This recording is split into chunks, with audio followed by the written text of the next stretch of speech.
Are you currently finding it difficult to follow your own path? Do you find that you get swayed by people having instant success or people that seem to have it fast and easy? Okay. Today, we're going to be covering my experience and some tips on how we can actually start to follow our own path and take our life to the next level.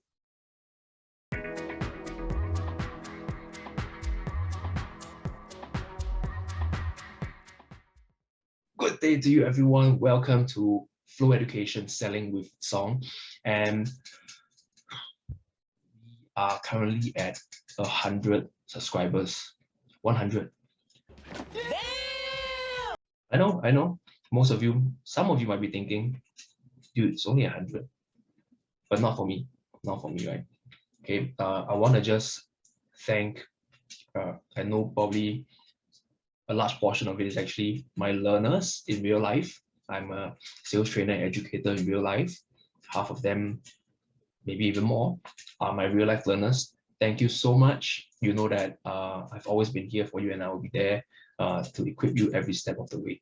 Okay, and then the rest of you, I don't know who you are, but I hope you can feel this because I'm really appreciative that you're subscribing, and I'm hoping that I can continue to value add you in your journey forward, whether you're a salesperson or not.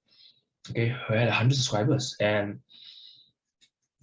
this, I'm going to talk about why I came up to this topic, right? This YouTube thing that I'm doing and my journey as a salesperson, okay, actually came up to this topic for today.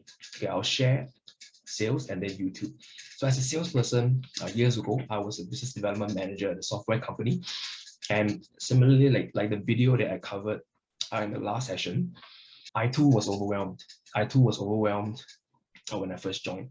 And I joined an environment that was very, very competitive. It was every man for themselves.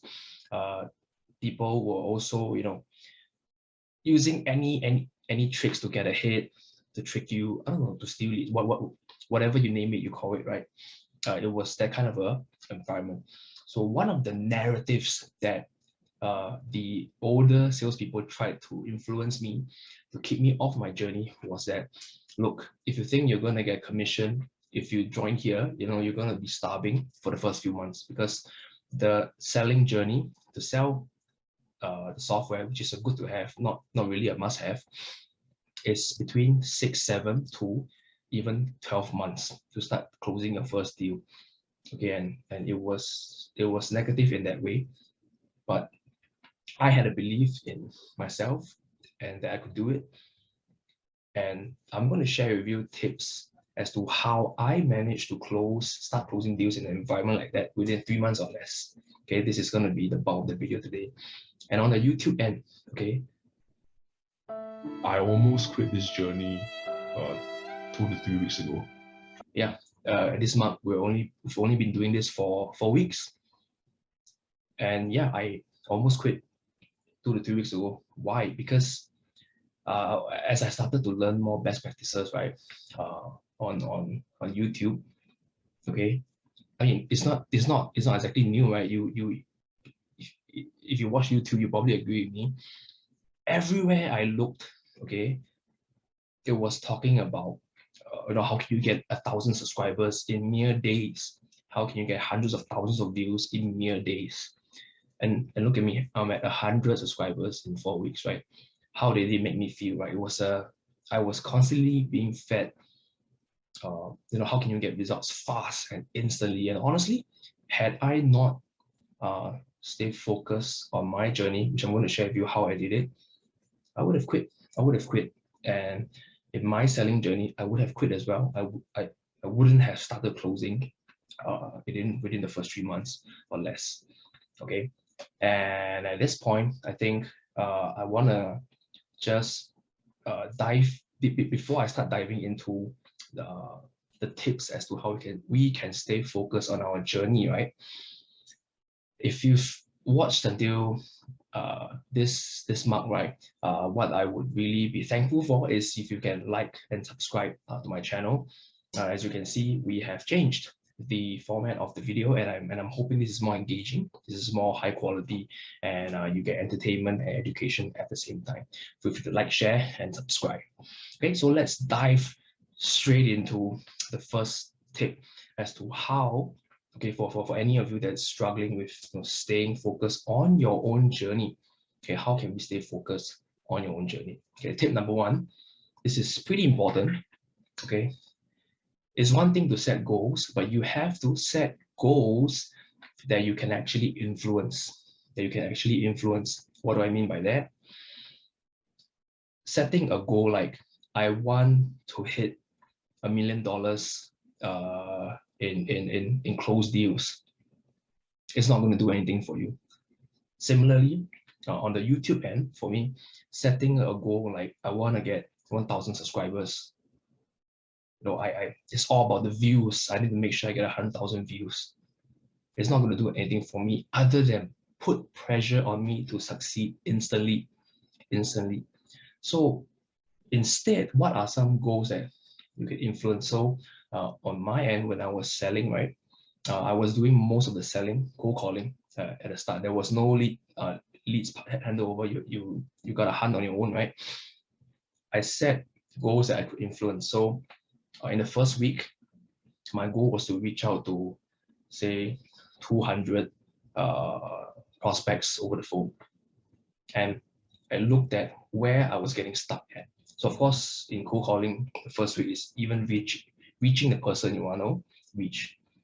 So my goal for the second week was to actually speak to everyone that I was meant to speak to. So that meant calling, getting referrals, getting good, talking on the phone, making friends over the phone quickly, getting them to refer me to the person. And then the third week was to set up meetings with those people that I managed to reach or managed to call.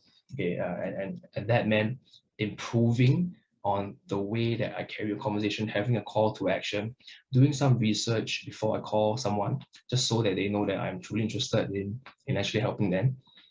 And you get the drift, right? So by week 4, whoever I could meet, the goal was to really do discovery calls, discovery presentations really well, so I can really discover some of the pain points they have, so on and so forth. So when you set goals that are incremental, that you can influence, right, you don't have time to worry about anything other than to influence those things that you can influence.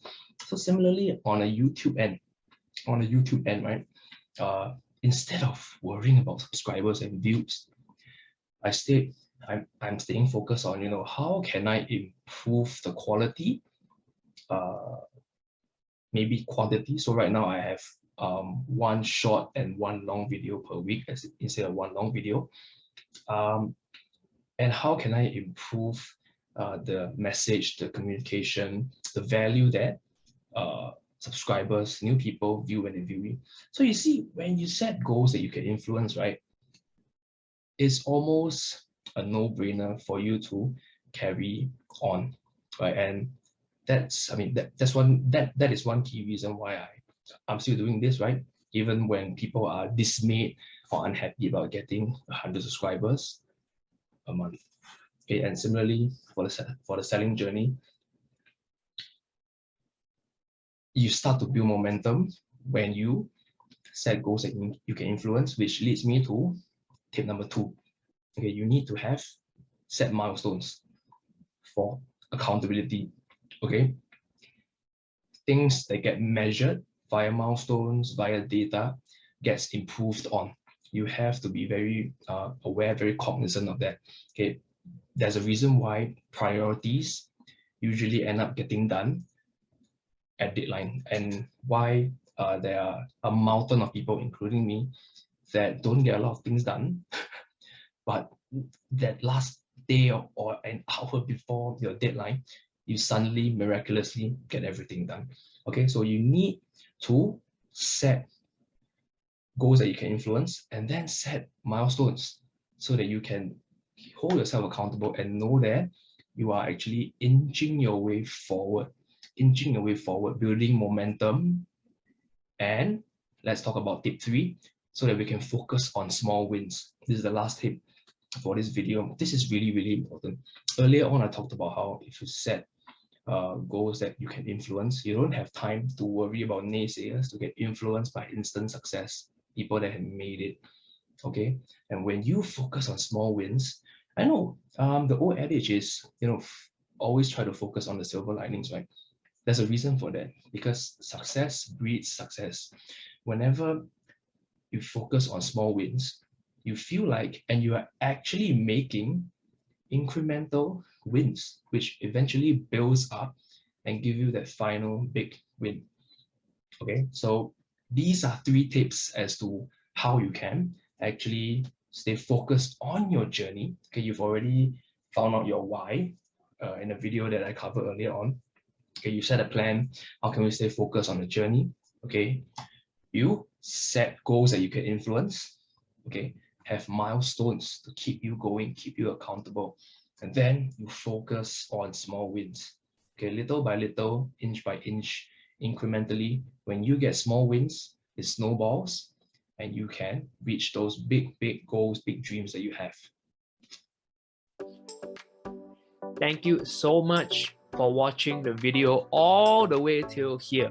Now, there must have been something you liked about the video for you to, spare us 10-15 minutes of your time.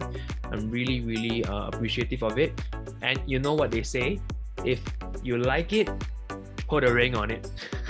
So here at Flow Education, we'll be really appreciative and really grateful if you can like, share, and most importantly, subscribe to our videos, to our channel. And we look forward to bringing you more cutting-edge videos on how to sell better, on life, motivation. And I think by now you probably have subscribed to it already. And I'll see you in the next video.